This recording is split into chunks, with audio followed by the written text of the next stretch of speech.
Welcome everyone. In this video, I will review the WZ-111-6, which is a new Chinese Tier 8 premium heavy tank. So first, let's go and take a look around of this tank. As you can see, the chassis, the hull of this tank is from the Alpine Tiger WZ-111. This is not as strong as the WZ-5A hull, but it's getting close to it. But the turret is really good.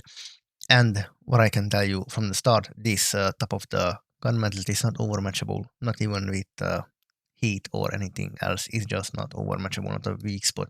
And this cupola is really small, thin, and in hold down. In 80 degree of gun depression, it's not even visible. So let's go and check first the crew of this tank.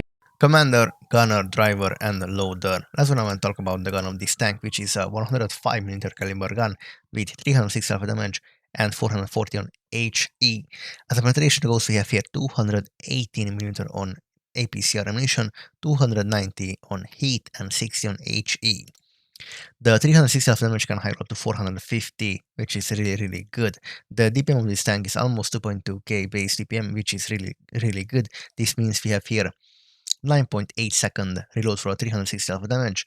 The accuracy of this gun here, we have 2.68 aim time and 0.38 dispersion value, which means we have long aim time and inaccurate gun. The gun depression is 8 and elevation is 23. This tank is all about the 80 gun depression and hold down positions. The gun traverse speed is 25 second. The Defender has 26 for comparison. So it's an average heavy tank turret turning speed. The HP of this tank is 1450. This could be higher, like 1500 or 1550. The armor of this tank I will check at the end of this video, but this tank has a really good turret armor. The mobility. This tank weighs in 46 tons with a 620 horsepower, which means we have here 40 km per hour forward speed and 15 km per hour reverse speed. This tank will actually go with 40 km per hour forward speed. The traverse speed, the hull traverse speed is 27 degree. The Defender has 31 degree per sec, so this tank actually turns the hull a bit slow. The concealment is a heavy tank concealment. The view range is 390 meters, which is good, and the signal range is 600, which is good. Let's go now and configure this tank. We have here, let's add all the good cruise skills that you can have here. The field modification, this at max level, and let's check what we can have. We can select here this to maintain the speed on all terrain, but will add -5% to hull traverse speed, which means this tank will turn his hull even slower, which I don't really want, and suspension drop -10, so this is a bad build. Let's go with this. This will decrease aim time, but will increase the dispersion value, which is 0.39 or 0.38 is already bad.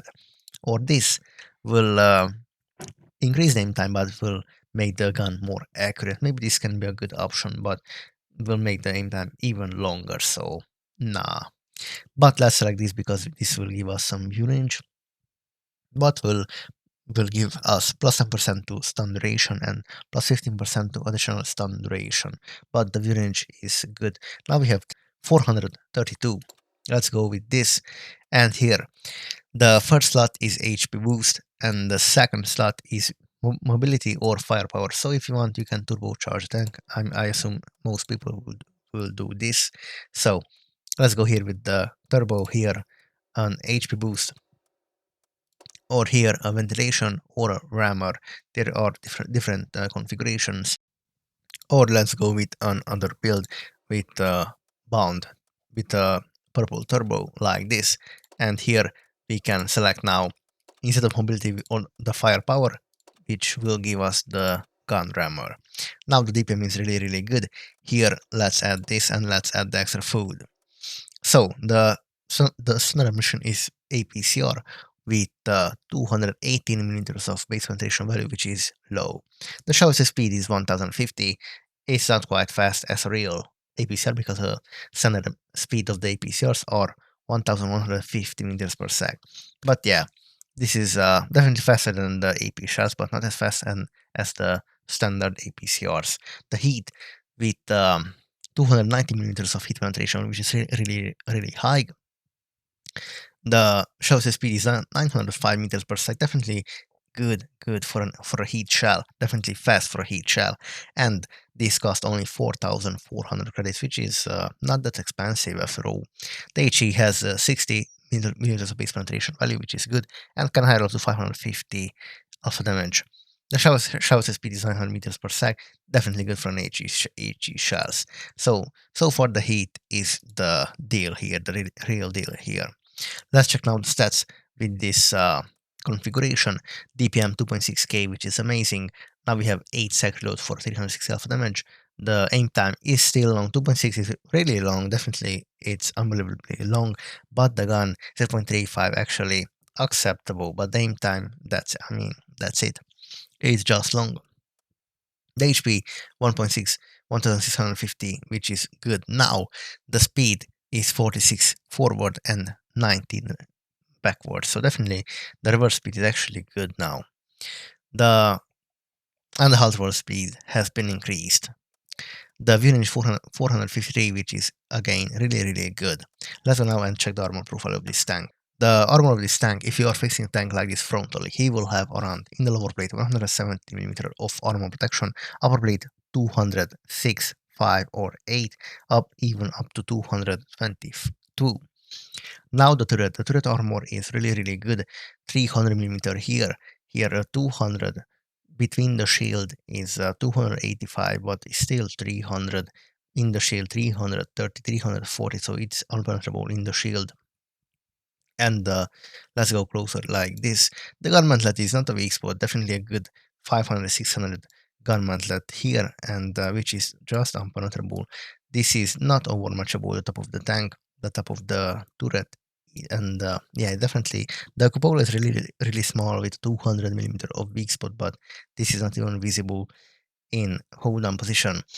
Let's go now and check the side of this tank, and as you can see, this tank can side scrape because you have a flat shoulder plate and it will become easily penetrable. It's just green.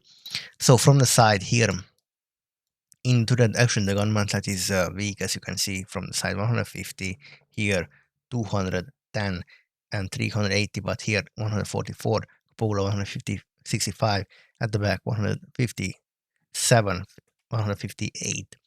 In the hall here we have 160, really good overall. Definitely here with spaced armor protection, which is really good. 203 below the tracks here, 80mm. So this is the weakest here between the tracks. And here we have in the hall we have 60, 61mm, 62 at the back of the turret, 110. Other side, same configuration from 152 here, 140 and 200, 300, 226. The garment is weak actually from the side, which is interesting. The hull is the same and the good space armor protection. Let's go now and check the tank in 80 degree wind pressure. As you can see, this will be your point of view when you're playing against this tank. As you can see, let's switch to heat, 290mm heat. This means a tier 8 tank with gold emission. Most tier 8 tanks has 270 max on gold. So this tank won't be penetrable that in 80 degree pressure. As you can see, the cupola is visible from this like a small size. If you can hit this, you are a good player. But other than that, it will be just a lucky shot to hit this. So definitely good. Not even weak spots between the shields. So it's definitely a really good hold down tank with 80 wind pressure and OP. This is an OP turret. The conclusion about this tank is we have here good DPM, definitely good. Alpha damage is okay. The gun is bad, the aim time is long, and the gun is inaccurate. That's the downside of this tank. The gun is it's just a mess. Other than that, HP is good, speed is good, and view range good. Definitely every aspect of this tank is good. The turret is OP against your 8 tanks. You will just be unpenetrable. But if the gun is messy, then yeah, the only bad side about this tank is the gun. and the base ammunition, which has 218 millimeters of AP base penetration value, which is really low, not even enough against tier 8 tanks. So you have to you spam the heat, but the heat is not expensive, as you can see, only 4.4k for one shell. This tank in tier 8 strongholds will be OP definitely, and you can use there the APCR, but in random battles you have to spam the heat. Thanks for watching. Please like and subscribe.